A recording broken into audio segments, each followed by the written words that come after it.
Hello, welcome to another video. So today we have the two Voge big adventure bikes. We've got the DS900X here and the DS800X Rally here. So a few times people have asked which one is the best or which one is more suitable for them.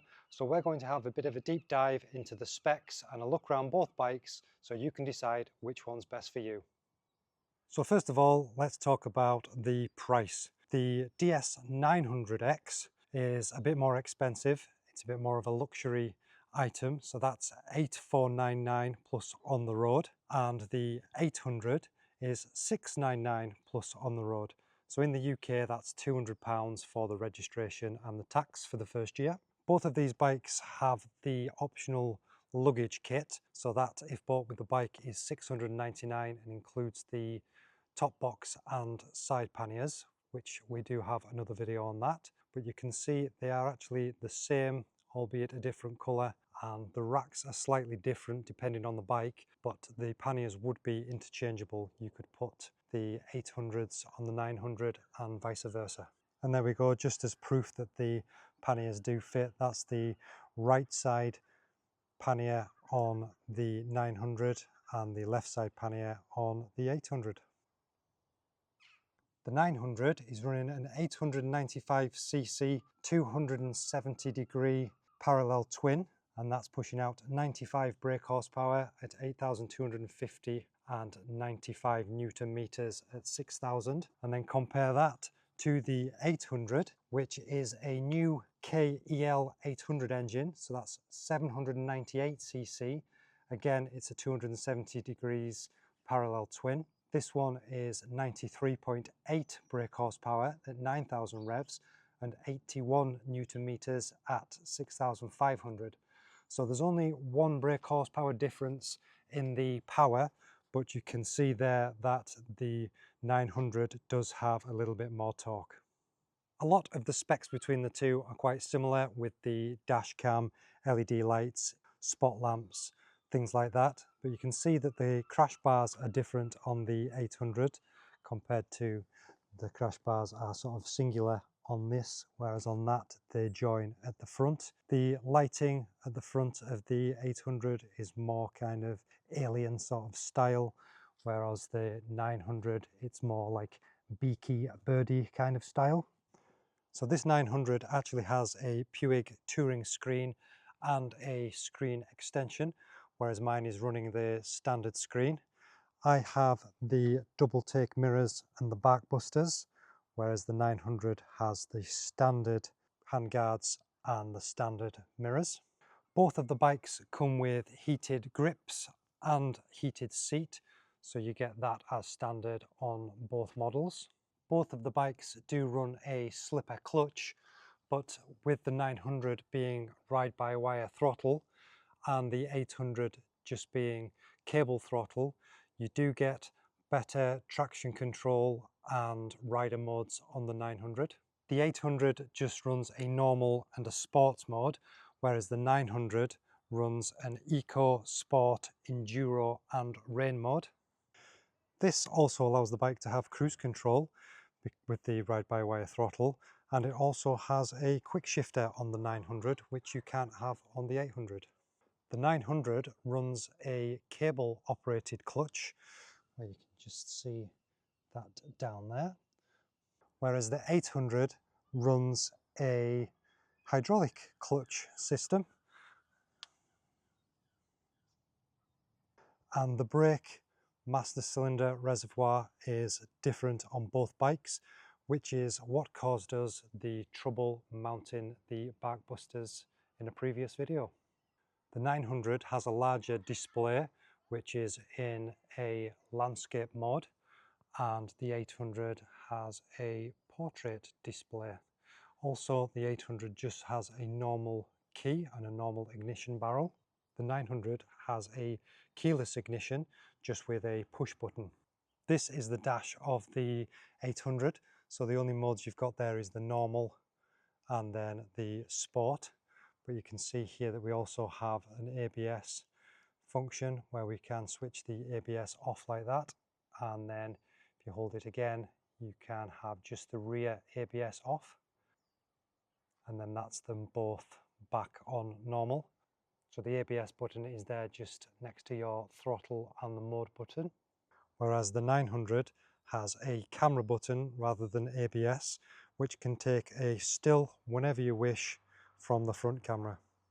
There is also a traction control button here, which is also the back button for the display, but holding the traction control button will turn the traction control off, which is indicated there. The 800 here you can see has a adjustable steering damper. You just change that to make it softer and that way to make it harder, and it does make a huge difference. When it's on hard you can barely turn the bars at all. The switchgear on the 900 is very similar, but that's just the back button. It doesn't have a TCS button. This is the dash of the 900. You can see it has a little bit more information on it than the 800s. And if we press the mode button, you can see how it scrolls through the road, sport, rain. And if you hold it down, then it goes into enduro mode where the ABS and traction control switches off. The 900 is running this Garmin mount, mounted there to the bars. And the 800 has this kind of rally style setup with the crossbar at the top, which I have mounted a quad lock and vibration dampener to. The screen on the 900 is on this pivot mount, so it's adjustable up and down just in these two positions, whereas the 800 is also a two-position screen, but you have to physically undo those screws, move the screen down and mount it back on the screws below. So certainly not something you can do whilst you're on a ride without stopping. Originally the handguards between the two bikes would have been the same, but if you've watched my recent video you'll see that we have the bark busters now on the 800, which were actually meant for the 900, so they may switch across sometime soon. I also have the double take mirrors on mine on the 800, but you can see that the ones on the 900 are slightly different from the standard 800s, which do have the folding functionality. These though have a radar blind spot indication on them. On the front end, they both run the 21-inch front wheel with the 90/90/21 tyre. As you can see, they're both running Pirellis, but one of them is more off-road focused than the other, with the 800 being a little bit more off-road focused. Hence the bash plate on the 800 that has a significantly more protection around the exhaust and the underside of the engine, showing again that the 800 is more off-road focused. And it's the same here at the back end. A lot more road focused tyre on the 900 compared to the 800, and you'll also notice that the 800 is running a 18-inch rear wheel, whereas the 900 is running a 17-inch rear wheel. The 900 is actually running non-radial Brembos. It also has a 6-axis ABS system. The 800 is running radial mounted Nissin calipers, and there's not really much difference in the rear calipers. Both bikes run fully adjustable KYB suspension, and there's not really much in it in regards to the travel. The 900 has 194mm front travel, whereas the 800 says it has 200mm front travel, and in the rear, believe it or not, the 900 actually has 8mm more travel at 198, and the 800 only 190mm. That equates to 190mm of ground clearance on the 900 and 220mm of travel on the 800. The seat height between the two, the 900 is ever so slightly lower at 825mm, and the 800 is 850mm. It's also running a mesh cool seat cover, that's not standard, and the electrics there for the heated clothing.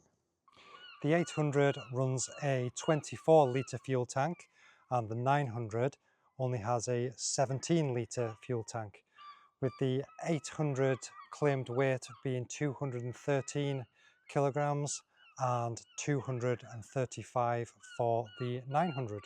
Both have LED rear lights, just slightly different design.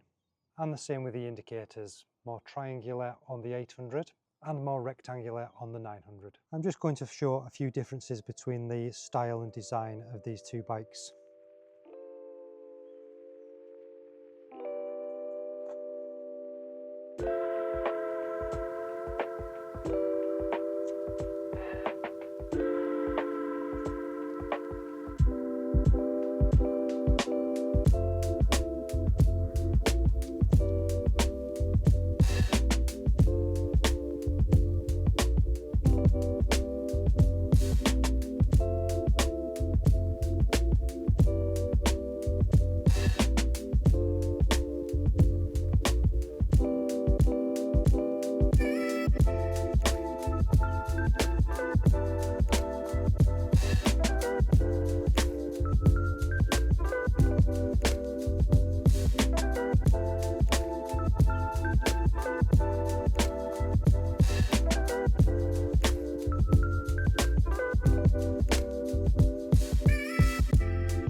So there you go, there's a bit of a look around both bikes. I hope you've enjoyed that and you can see the differences and similarities. I hope that helps you decide which bike is right for you. The 900 is my dad's, which will be used for mainly road riding and road touring, and the 800 is mine, which I'll be using for touring and also off-roading. The main difference between the two, in my opinion, would be there is more tech and more road-focused touring ability on the 900, and the 800 has a larger tank, more fuel range, and more off-road focused in its stance and tyres. Thanks very much for watching. Next time we'll get these two bikes out on the road and do some road comparisons. So if you want to stick around for that, please consider giving us a like and subscribe, and I'll see you at the next video. Bye bye. A comparison between what the two right. I'll keep going.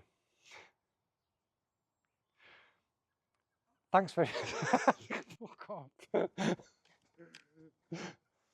to make a bloopers roll. Right. Thanks very much for watching.